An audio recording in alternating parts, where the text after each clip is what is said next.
Our next judge is a 25-year-old cartoonist and illustrator. She graduated from the Maryland Institute College of Art in 2014 and currently lives in Brooklyn.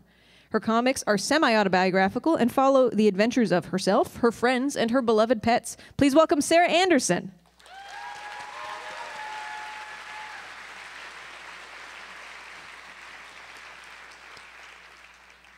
And our third judge is a newcomer to the BAHFest stage. He appears to be both a judge and a keynote somehow, and we believe quantum effects may be at play. Please welcome Henry Reich.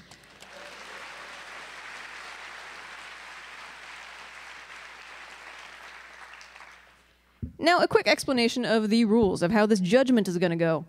Each judge will rank their top 3 favorite speakers in order. 3 points to their first pick, 2 points to their second, 1 point to their third pick, given those points given accordingly. And then the audience, you will get to act as a vote through the magic of a decibel meter. At the end, the score will be tallied, and the winner will get a trophy of Hennig Brand, boiling his own urine in an attempt to make gold. So without any further ado, let us welcome our first speaker. That is not his bio, that is his presentation. Let me just flip around through pages. Why don't we have this on a screen? We should invent screens that have words on them, you guys. Our first speaker is a mathematician, educator, imitation Canadian, dapper dresser, champion yodeler, diorama aficionado, and prolific writer of mostly true bios. Please welcome Austin Roberts.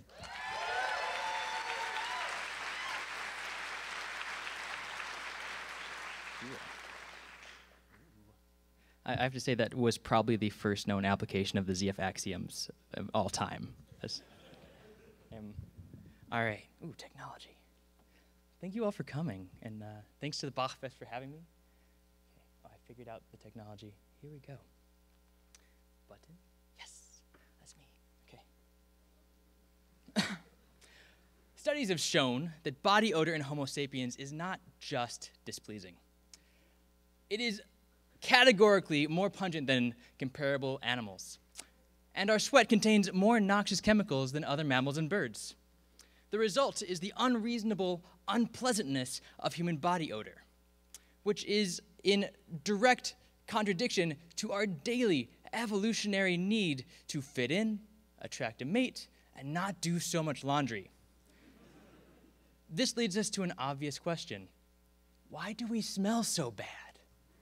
Or, more precisely, why does human body odor have an exceptionally repugnant smell? Let's dispatch with a few common misconceptions. First, many seem to believe that it acts as some kind of an insect repellent. But, in fact, it attracts many insects. So much so, this is true, synthetic body odor is used to help trap malaria-carrying mosquitoes. That little blue vial on the right is 3 patents worth of genuine synthetic human stank. Second, the famous t-shirt study seems to suggest that sweat contains pheromones that your potential partners might find arousing. However, plenty of species have pheromones that are not disgusting. Flowers, for instance, attract bees by smelling nice. It makes no particular sense that we would use a reverse psychology pheromone that tricks our mates into loving us with a disarmingly disgusting aroma. So, what is the solution? We ran a series of qualitative and quantitative studies to try to generate a hypothesis. We asked participants to sniff a nondescript black bag and describe what they smelled. Pleasant smells were often described as delicious, whereas the bag containing unwashed work and gym clothes were usually described as gross, disgusting, and other terms that strongly implied they would be unpleasant to eat. This led us to an obvious hypothesis. Human body odor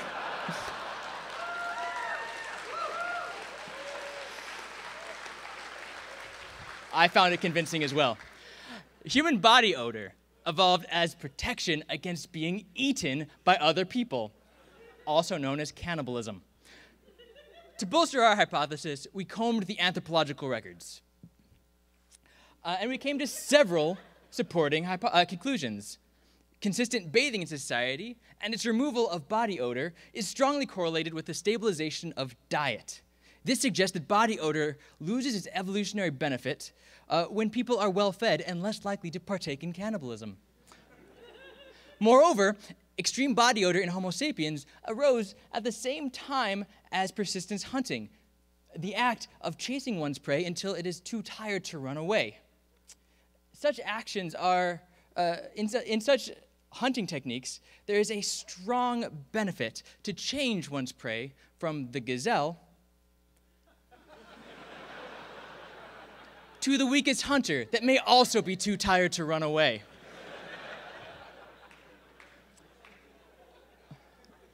While we found our pre-study and the anthropological evidence quite convincing, the true test of any scientific theory is in what it can describe and predict. Documented cases of cannibalism occur almost exclusively in situations where there is extreme work for scarce food resources, along with what we call accidental bathing, or acts in which the body is unintentionally cleansed of its odor due to environmental circumstances. For instance, the Great European Famine had unusually wet weather conditions. The so-called Cannibal Islands had fishing via submersion into water, and even the Donner Party had consistent contact from the snow onto the skin. Still, you may be thinking, many groups undergo accidental bathing without eating each other. Is there a way to predict which ones will take the plunge? We applied machine learning to the question.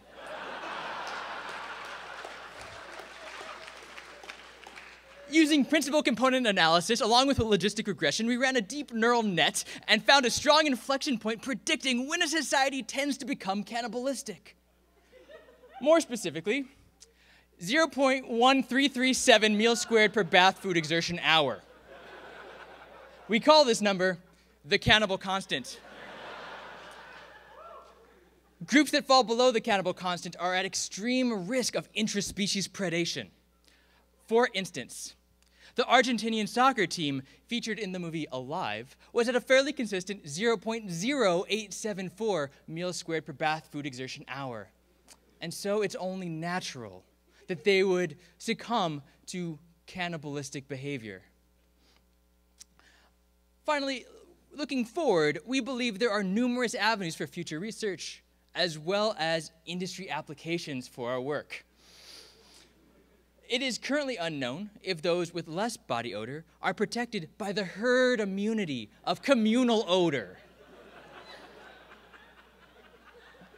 The answer to this question is of particular importance to our NASA grant application, where we hope to better plan for human missions to Mars. And finally, we'd like to know if human body odor can be used in diet programs to help deter eating. And might cities, like Seattle, require mandatory odors on unhealthy foods? In these ways, we might reap some benefit from the seemingly unjust plight of our own smell. Or, to quote Hamlet, "There is nothing good or bad in this world, but stinking makes it so." Thank you.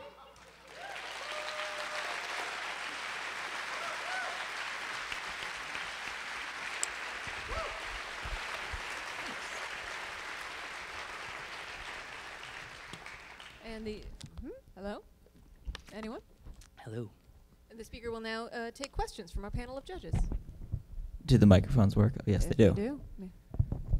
I have two questions, but I'll give them in separate order. Could you tell us what the principal components were in your PCA analysis? Oh, yeah, no, I understand. It's a little bit confusing because we left out our non-negative factorization in describing our principal component analysis. So the pseudo-vectors are initially meaningless, but if you then return those to the original coordinates, what you end up with is the meal squared per bath and food, right? We're all in our coordinate system. The ones that were left out were other things like race, ethnicity turned out to not matter at all. Those were entirely removed.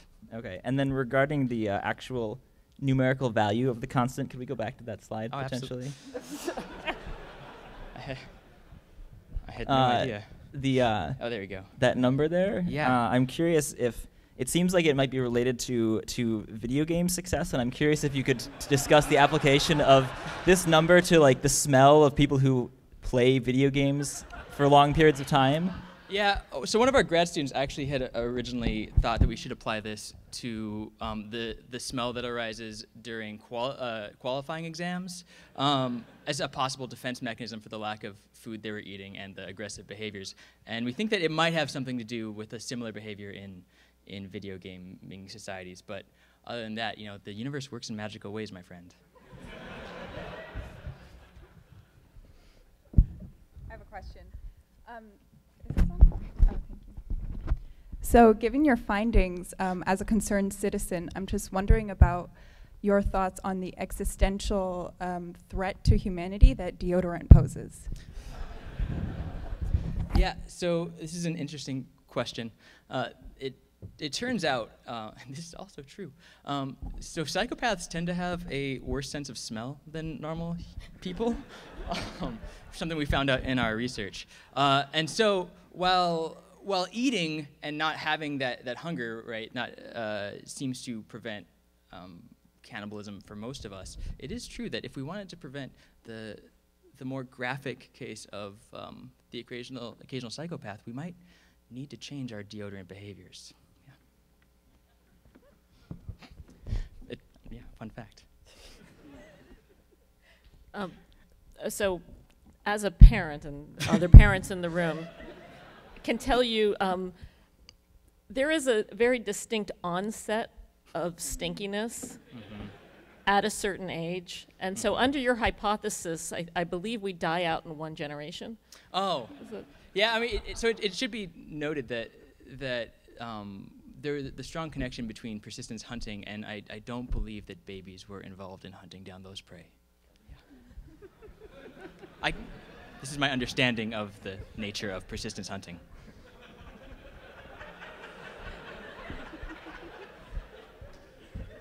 You don't need to be very persistent to catch a baby.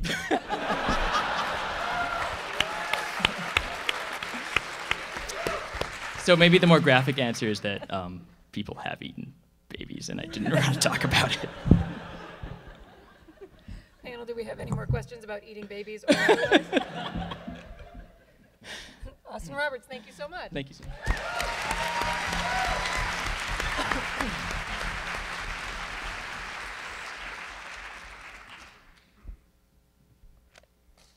Our next speaker, can you hear me? I'll go to the tiny mic. Thank you very much.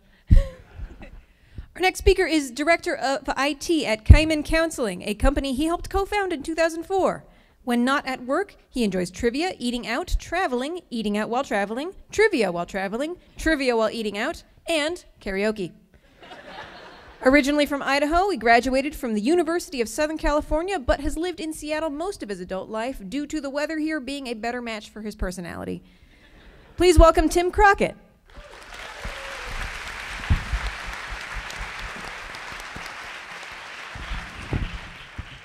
Hi, everybody.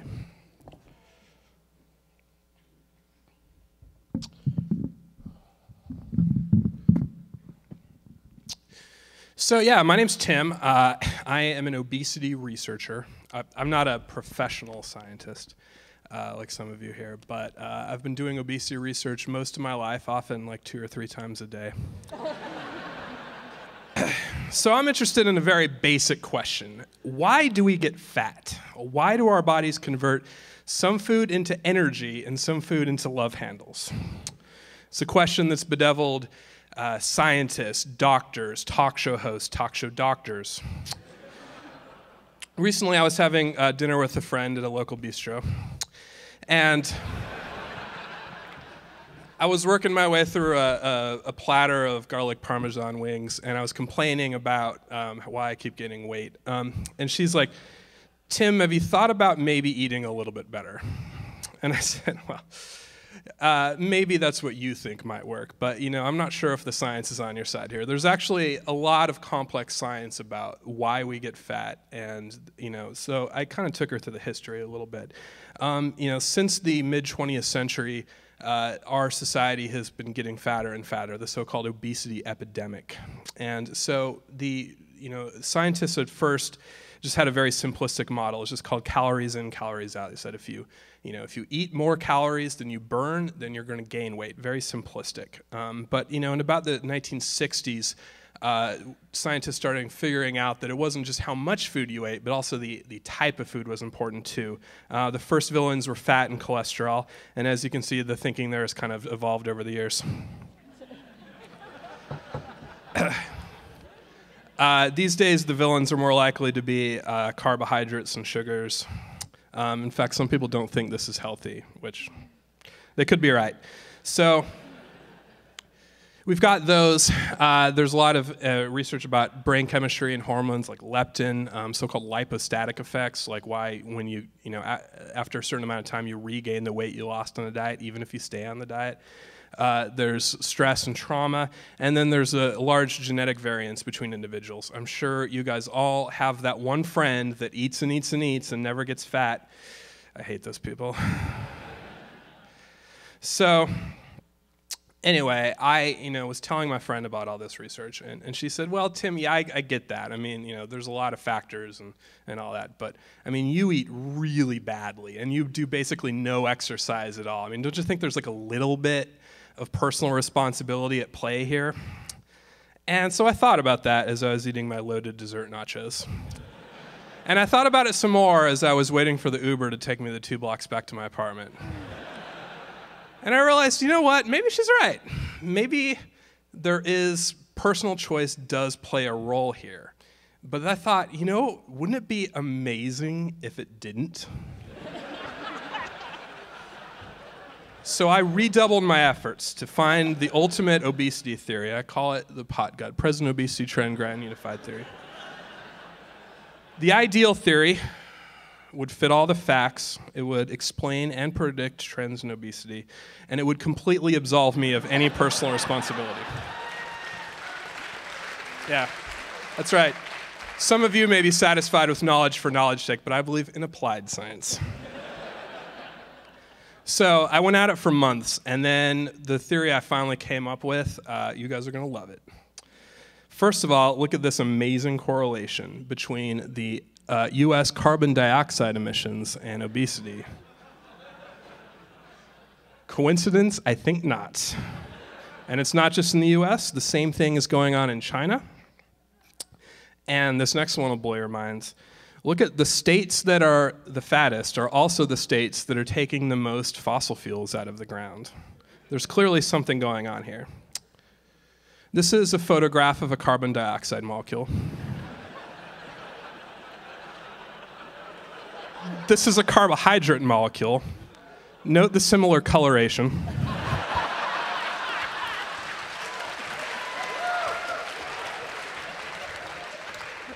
I'm sure you guys are familiar with this. As plants convert carbon in the atmosphere into sugars, animals like dinosaurs, they eat the sugar, store it in their tummies, keel over and die. Millions of years later, they become fossil fuels, and we take them out and we put them in our cars and we drive around. Now, we tend to think of fossil fuels like oil and natural gas as being like a homogeneous substance, but they're actually made up of just tons of different chemicals. Like, look at all these different hydrocarbons. I don't even know what these are, aliphatics, aromatics, naphthalene. Look, is it so hard to imagine that hiding in all that hexane and methane might be a little bit of glucose and fructose? My theory is that some of those carbohydrates that those animals ate was not entirely digested, stayed in their stomachs, and remains in those fossil fuels today, and it's released as those fossil fuels are extracted and burned. Think about this. How does the human body break down carbohydrates? It's a big, complex process, and clearly I made it way too small on this slide. But it's not important. What's important is that it requires all sorts of enzymes that only exist in our bodies. Mother Earth does not have a pancreas. So I posit the existence of atmospheric carbohydrates, or air carbs. You can't see them because they're too small, but the air is filled with tiny bits of bread, making us fatter. This explains why our society has gotten fatter as we've extracted more fossil fuels. It explains why I've gotten fatter, even though, according to my Fitbit, I've walked almost 200 steps today, guys. Take a deep breath. You just gained a pound. Now, this also, has some troubling implications for our lives. First of all, it means exercise is probably a bad idea. The last thing you want to be doing is breathing harder. Really, all you can do is order a pizza, kick back, Netflix, and chill, people. It's all you can do. I mean, so that's the bad news, or in my opinion, the good news. So I've shown this to some friends in the fossil fuel industry. They're very much against it. I see some doubt on some of your faces. You got to ask yourself if you're on the side of free and open scientific inquiry, or if you're on the side of client science denial.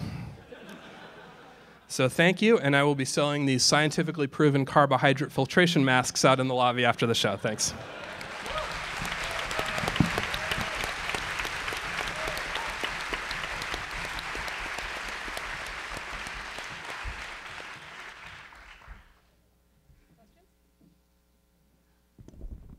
I have no questions. That made perfect sense to me. I want to know if you think that there is any implications of this or connections between the differing quality of bread in different countries around the world. Well, I mean, certainly there are parts of the world that have better bread now. I don't know if that was true in prehistoric times. But I do think if there are still humans on this planet 10 million years from now, the ones in France and Italy are going to be a lot fatter. But do you think that like the prehistoric carbohydrates in regions of France might have resulted in better sourdough there? It's quite possible. I've reached the limits of my knowledge. I'm not. You'd have to ask a paleontologist which species of dinosaur were the best bread bakers. I assume most of them just got their carbs from like bananas off trees or Nilla wafers. I have a question. Do you think that the other sections of the food pyramid might also be represented in the air in smaller quantity? It's quite possible, although, like the thought of air dairy is kind of gross.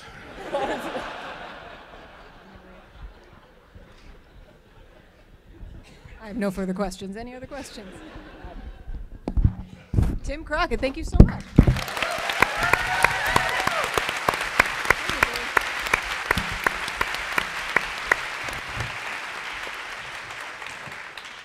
I'm going to read from the big mic, like a big girl. Our next speaker is a tech overlord by day and a mad scientist by night. When she isn't thinking of creative new ways to improve the planet, she spends most of her time writing comedy and making comics. Please welcome Karen Donahue.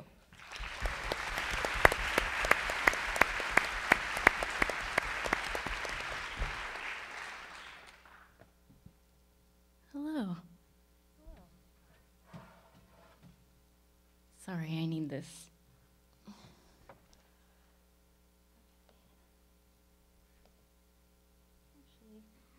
I'm gonna have some technical difficulties like the other guy did. Hold on a second. There's my guy. Do you just want me to take this off so you can just play the... Yeah, but I think to play your file, you just like minimize this.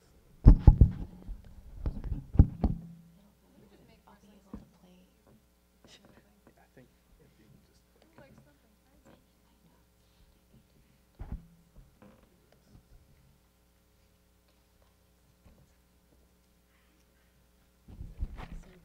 Alt-tab back.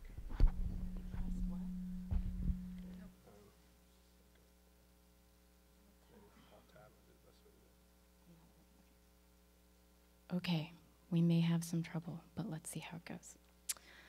So I'm here to talk to you about a problem. We have a problem. You know, all of us. Every year, millions of cows are raised to satisfy the 71.2 pounds of beef that the average American consumes. Trillions of gallons of water are squandered to feed our insatiable lust for patriotic barbecues and luxurious milk baths.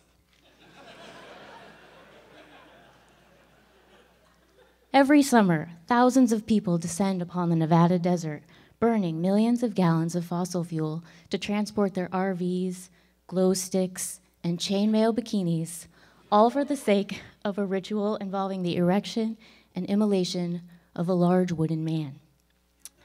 We are rapidly destroying the planet one cow fart and hot yoga class at a time.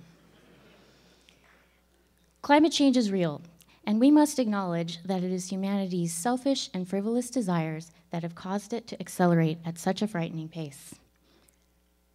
Research indicates that people repeatedly state that they want to do their part to reduce their carbon footprint.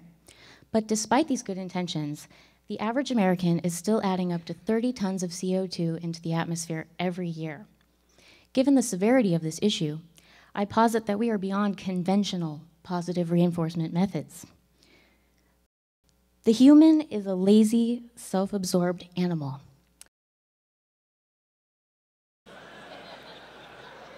That we can harness our predictable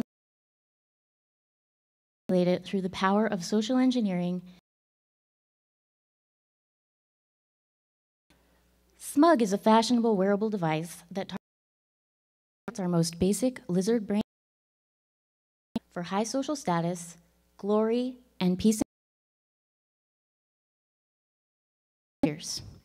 So how does it work? When Smug senses wasteful behavior, that will it emits a sound that will instantly stop you in your tracks. Sorry, I have to make it do sound and I'm not sure.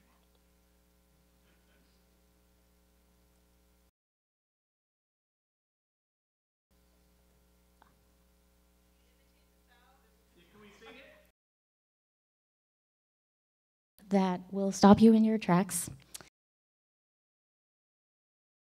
And after years of study, we have determined the sound is the hook line to the 1985 hit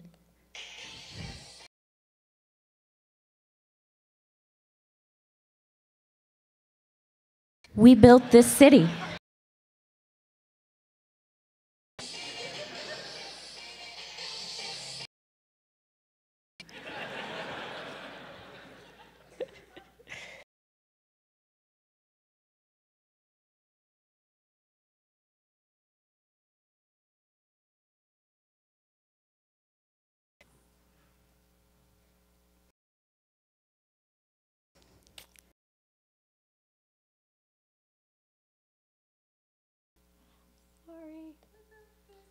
Yeah, we built this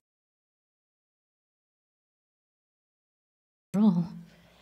The problem then becomes get people to wear this device because you know it's singing "We Built This City" at you every time you turn on the car. Remember, Smug harnesses are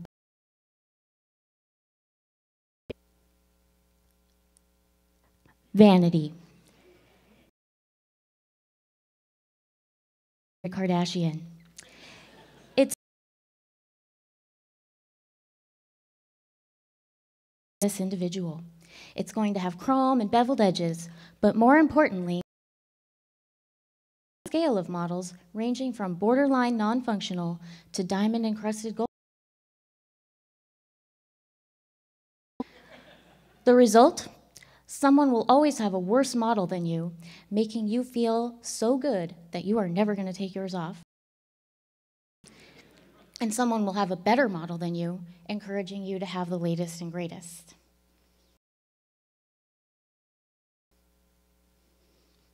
I want you to imagine is practically nothing. They've gotten rid of, they've gone vegetarian, and they feel so great that they can move mountains. Of course not.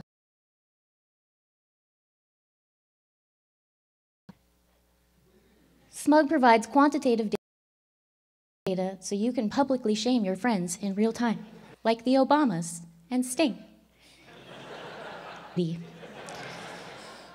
Nobody wants to hear that song. So let's just, and launching of Smug will be no easy task. But we can leverage the fact that people don't care personal data being sold if they get neat toy exchange. Given that Smug will not only collect constant data, but will also manipulate personal behavior, we have been flooded with corporate interest from Comcast, Facebook, Google, Amazon, Microsoft, Walmart, Target, Amazon, Facebook, Apple, and Amazon. That may concern some of you, but that doesn't really matter. Because when you see your ex wearing Smug and getting credit for saving the planet, you're gonna buy one anyway. We are awful. And it's time to harness that to make the environment awfully good. Thank you.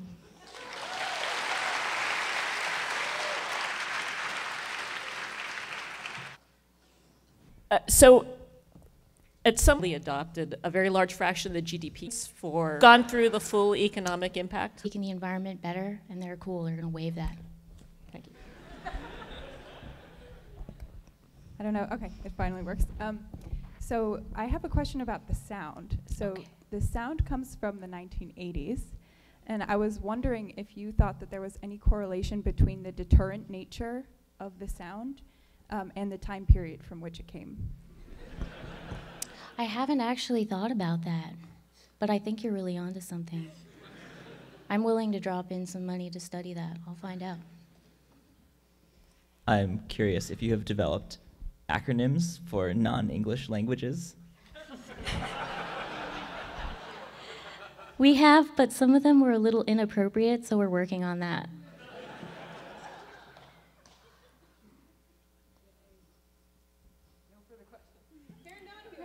Thank you.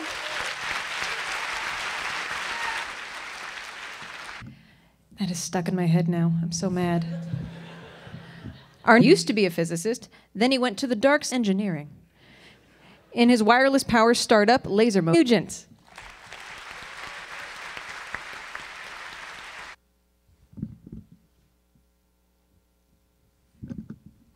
Hello, Seattle. Hello, Seattle! Okay, thank you. It is a common human experience for the passage of time to go faster than normal for some people at certain times. Often, when we're having fun, time seems to go by in a blink. And almost universally, we feel that time speeds up as we get older. But what is causing this speed up of time? The commonly accepted wisdom is that our perception of time is distorted due to our psychology, as seen in numerous research papers. But consider just these next two papers that look specifically at the hedonistic or fun factor. One argues that time flies when you're having fun, and yet the next one argues that you're having fun when time flies. This is a complete contradiction, and from the world of psychology, and as an engineer, contradiction confuses me, so I'm just going to ignore psychology. Instead, I propose that our brains are just fine, but instead, time itself is warped. My senescent, or old people, relativity theory is that humans are able to warp space-time and change the speed of light. By locally reducing the speed of light, humans increase their local time dilation factor. This is done, of course, from relativity. As you, I'm sure, all remember, the equation for the Lorentz coordinate transformation of time under Einstein's special relativity shown here shows that as you get closer to the speed of light, the time dilation increases. The evidence supporting this new theory is everywhere. First is the passage of time. It is clear that despite moving nowhere near the speed of light, senior citizens tend to perceive time as moving faster the older they get. For example, fashion and clothing changes almost every year, yet senior citizens, even if they were fashionable in their youth, often wear outdated fashion. It is clear that the changes in fashion are simply happening too fast for them to appreciate. And it gets worse. My grandfather once said that kids today move in together before they even know each other. If true, this implies my grandfather was actually traveling faster than the speed of light, reversing the apparent order of cause and effect. In addition to time dilation, the mass of an object also increases as you get closer to the speed of light. This relativistic mass increase effect explains why, when you were a small child, you always struggled to push Grandpa out of his comfy chair. He was warping space-time. It also explains why, as we age, excuse me, the amount of energy required to get out of the couch becomes infinite, making motion both tiring and liable to cause local black hole creation. Finally, for decades, it has been noted that women of a certain age have hair that appears blue. The most common explanation is that in the past, a blue-toned dye was used to counteract the yellowing of hair that sometimes occurs in old age. This seems implausible because I can't think of a physics equation to describe it. However, particles traveling faster than light are known to emit a bluish radiation called Cherenkov radiation. These senior women don't have a bad dye job. The world has a bad understanding of the behavior of charged particles in a dielectric medium.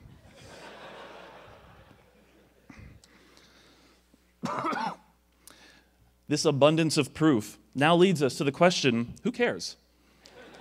What are we supposed to do with all this new science? Well, physicists are always looking for ways to test relativity, but they've got that pretty well nailed down.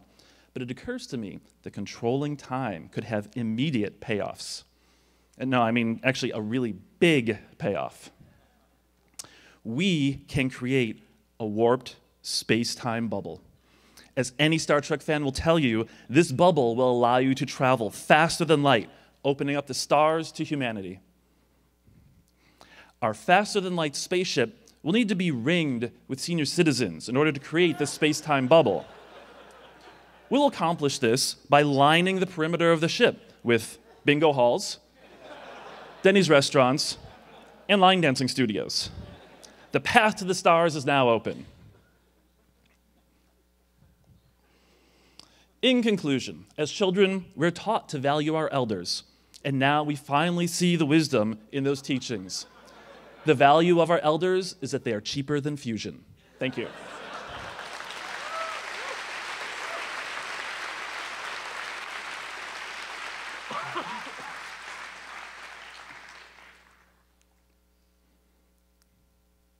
So it's well known in physics that changes of the speed of light are often indications of gravitational interactions. And I'm curious what this discovery has to do with, what the implications it has on the equivalence principle of general relativity, the equivalence of gravitational fields and accelerations.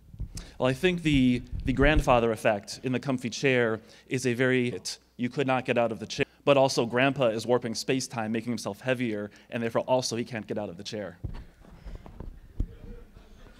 And it seems to me like there may also be a follow-up social aspect to this, which is that as old people are aging thus more slowly, because time is passing at a slower rate for them, eventually there will be no young people. What do you foresee as the implications on societal function of this? Well, as we start sending our respected elders off as propulsion units to the stars, I think they will tend to outnumber the younger passengers. And for those passengers, I think that the biggest effect is that the left turn signal will be on all the way to Alpha Centauri.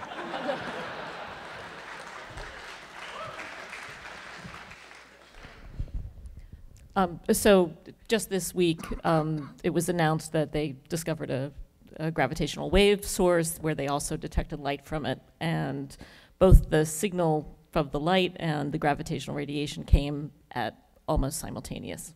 Does this have any implications for the population of elderly and or fun throughout the universe on the scale of many megaparsecs? That is an excellent point, that those gravitational waves may, as you get closer to the colliding neutron stars or black holes, may cause local changes in the effect of this senescent relativity theory. And I haven't looked into that yet, but I think that the effect would likely be to temporarily dampen it. And so as you are on your way to the next star, you may suddenly drop out of hyperdrive while the neutron star explodes near you, and so you'll just have to plan a little extra time for your trip.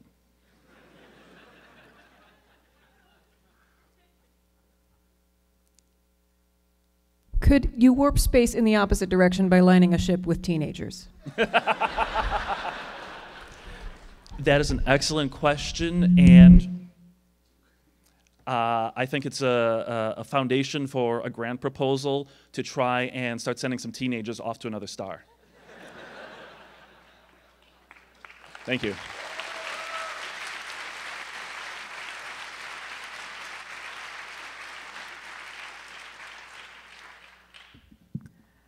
Our next speaker was raised in NASA's backyard on a steady diet of computers and has been exploring aeronautics, science, and technology ever since.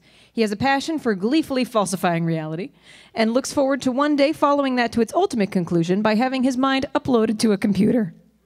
Please welcome David Gould.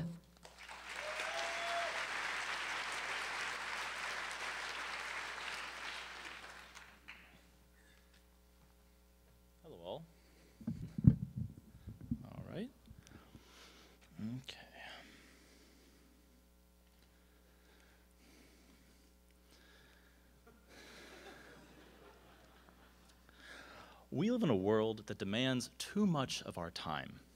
At least half our waking hours are dedicated to employment. We have lobbied for more vacation time, but to no avail. We've tried to put down our cell phones and remove technological distractions, but our free will had other ideas. We've bought books on how to simplify our lives, but can't make time to read them. What if we've been looking at the problem the wrong way? Why should we need to reduce how much we work? What if we could eliminate the greatest time waster of all, sleep? This would result in an effective increase in human lifespan of a staggering 25 years. After significant research on the internet, I have arrived at 3 possible paradigms inspired by nature that can free us from the shackles of sleep. Let us start with the first night effect. This is a natural phenomenon in which humans rest poorly in their first night in a new location. Effectively, one hemisphere of the brain remains more alert throughout the night. This phenomenon may date back to ancestors who needed to remain alert for dangerous predators in unfamiliar settings. Unfortunately, after you have acclimated to your new surroundings, you'll be able to fall into an annoyingly inefficient, restful sleep, so this will not last long. Now, this effect has only been studied for a single night. If it works for one night, by induction, it will work for a series of nights, provided we never sleep in the same bed. There's room for innovation here in the form. However, this is clearly an imperfect solution. So we turn to something a bit simpler. This is called transcranial direct current stimulation. By painlessly electrodes placed on your scalp, we can further reduce the total sleep time required to function. No more nightly nomadism. You will be tethered to a large helmet and while perfectly acceptable for a work environment, this is less than ideal for travel and leisure activities. What we need is a true wireless solution. It's time to cut the cord. Specifically, this cord. The corpus callosum, the bundle of fibers that connects the 2 hemispheres of the brain. Now, a number of avian and cetacean species engage in unispheric sleep, enabling constant wakefulness in alternating halves of the brain. All of these species have one thing in common. Their corpus callosum is smaller than average or altogether non-existent. With a simple surgery, we can sever this connection and give your brain the all-natural efficiency of a sea mammal or bird brain. No more need for constant electrical shocks. True split-brain sleeping ability. Surely, by now, you are convinced that we should put an end to sleep. However, some Luddites may note that recent research in mice indicates sleep is crucial for flushing waste products from the brain. But as with so many things, technology can fix nature with no serious side effects. Using a series of mechanical pumps and hoses, we can artificially enhance our abilities to circulate cerebrospinal fluid throughout the brain tissue, replacing this evolutionarily flawed process. This equipment may initially leave something to be desired from a fashion perspective, so I suggest we take our cues from popular media in regards to design. As for the surgery, it would be rather expensive, but we are confident that aspiring split-brainers can secure loans for the expense, provided they're willing to put in some extra hours at the office. There are some leading concerns about this leading to an arms race of wakefulness in order to remain competitive in the workforce, but have no fear. That arms race has already happened. Already using mind-enhancing drugs like modafinil and MS, and pretty much all of them have been abusing caffeine for years, and sees the full utility of our own minds. Want to tap in your creative sphere or your analytical one? You'll be able to for a third of your day. Pursue 2 different career tracks. Get a jump on the competition. You'll have all that in the world.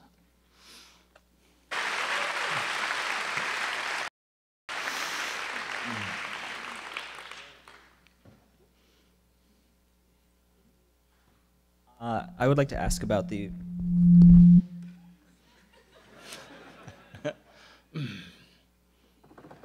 About the... my feedback had feedback. Let's Can't see. help you there. The very beginning, the first proposal, which seems Yes. like the first Yes. increasing the amount of wakefulness of Yes. kind of these sleep transition services where you Mhm. go to somebody else's house. Mhm. Do you think that the fact that in smaller communities you'll run out of ability to find a new place faster might heighten the... This might you might see an increased push for driverless vehicles. Want to be able to constantly be having flows of people in areas or urban areas, suburban shift. You might also be able to figure out at which, depending on how forgetful someone's house is, you don't remember how it is, and so you can just after a few weeks you can just cycle back through people. Yeah. Are we still allowed to wear pajamas? Absolutely.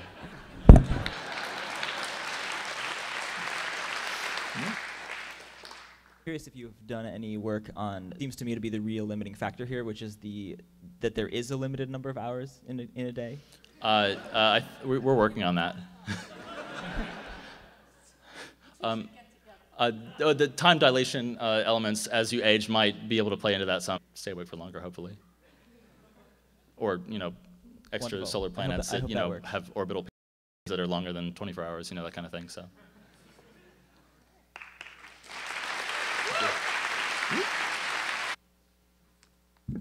And our final speaker is a PhD oceanography at the University of Washington. As a scientist, she travels all around the world, exotic tropical beaches in pursuit of her research topic, mud, our coastal world.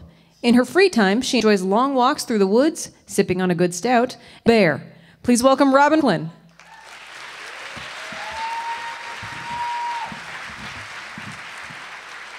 All right, hey folks. We are going to end this lovely evening.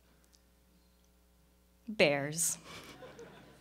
Really weird thing where mama bears adopt the cubs of other moms. And we don't know why this happens. It seems ordinarily dumb.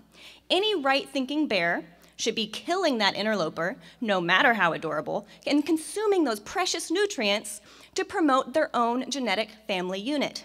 This is how evolution works. There's been a few theories to try to explain this crazy phenomenon. One is that mother bears are just too dumb to recognize their own children. And that's when a lot of families have to be to not recognize your own kids. This is like going to a family reunion, leaving with cousin Sally's children, and being totally up to the new additions. No. Another hypothesis is maybe they purposefully adopt the most rowdy of cubs in hopes that their friends repay them later on. Is such a terrible mother that she is willing to pawn off her monsters onto you.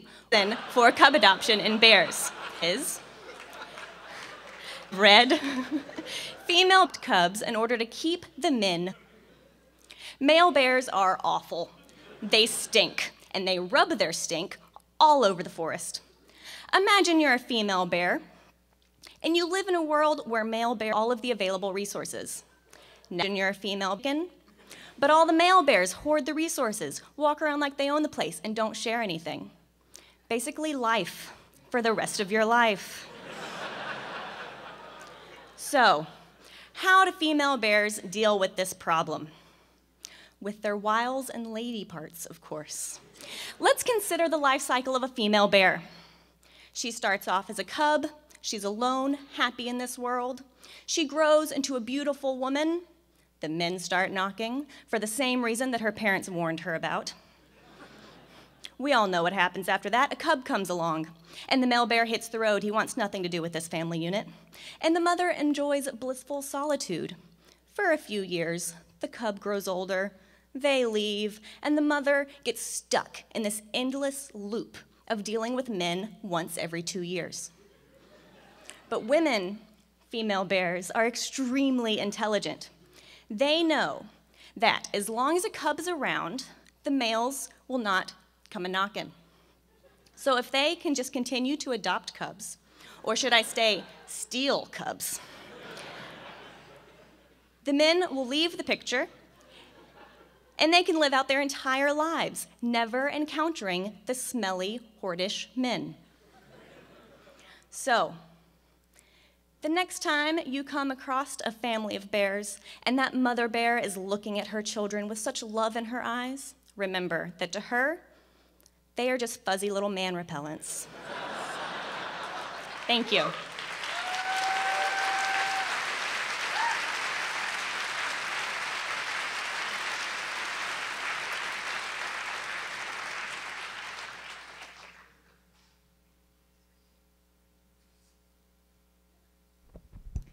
So, I noticed you talked a lot about the awfulness of male bears, but given my experience in life, I was wondering if you could talk a little bit about the awfulness of cubs and whether the awfulness of male bears ultimately outweighs that, despite their adorableness. I understand that argument very well. But just empirically, it is obvious that a mother bear would continually steal other cubs than to be around a male for just one small moment of her life. The empirical evidence is there.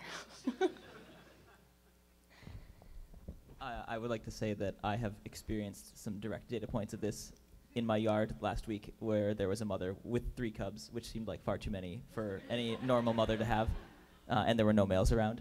But the event also, several of the cubs were frightened and climbed up a tree, which made them farther away from the mother, and I'm wondering how cub tree climbing fits into your hypothesis. That is a good point. And I think that this comes into, again, evolutionary theory. If she continues to adopt cubs, the weakest of the cubs, she can just continue to sacrifice.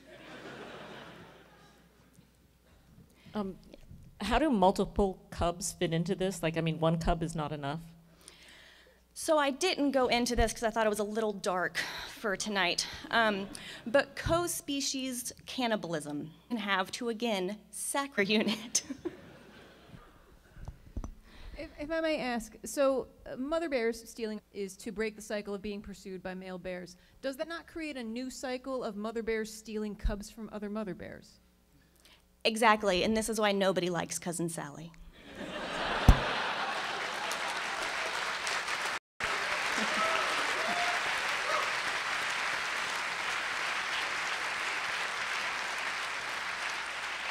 And now I believe it is time for audience voting, which I need my phone for. Excuse me for a second.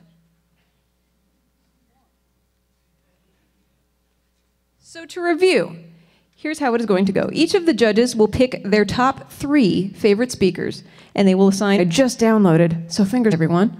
And your vote, does that make sense? Technology, guys. Okay. So by vote of just hoop and holler and applauding, if you vote, I didn't write it down. Roberts says talk about BO.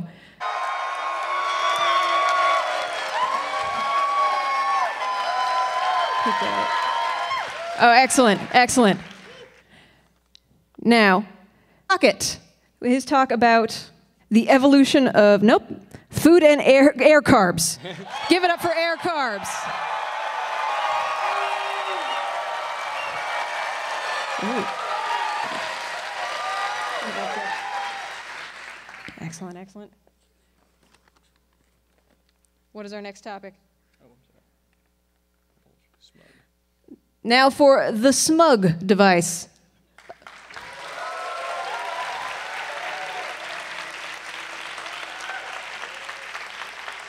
Oh, I see what's going on here. Oh, cool technology, everyone. Now, time dilation and...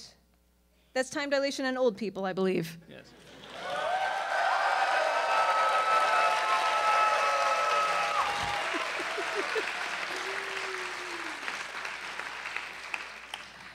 David Gould with increasing human efficiency through long-duration wakefulness.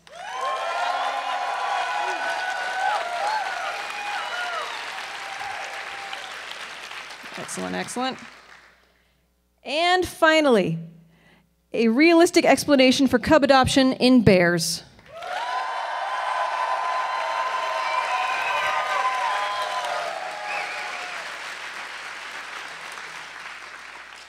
Okay, would you like to? Sure. Our winner tonight is Tim Crockett with Airbred.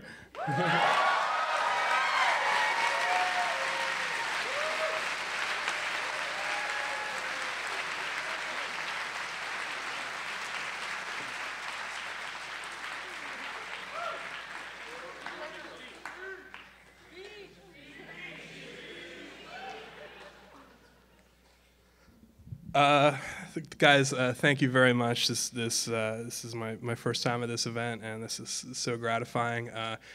I feel so good about this. I'm going to go home and continue my research right away on the biggest pizza that I can find, maybe some ice cream. I suggest you all do the same. Thank you very much.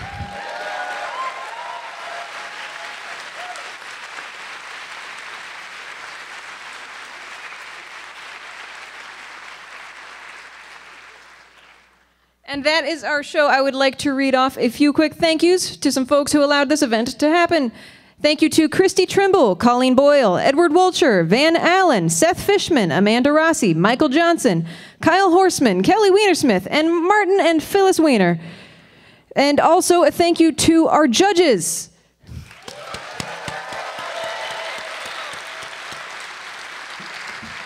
And thank you to me, I guess. And thank you to all of you for coming out on a Tuesday and filling this room. Thank you so much. Sorry. No. And I've been told we're still selling books in the lobby if anybody wants to grab some of mine or Sarah's books. So. Have a good night, everybody. Thank you.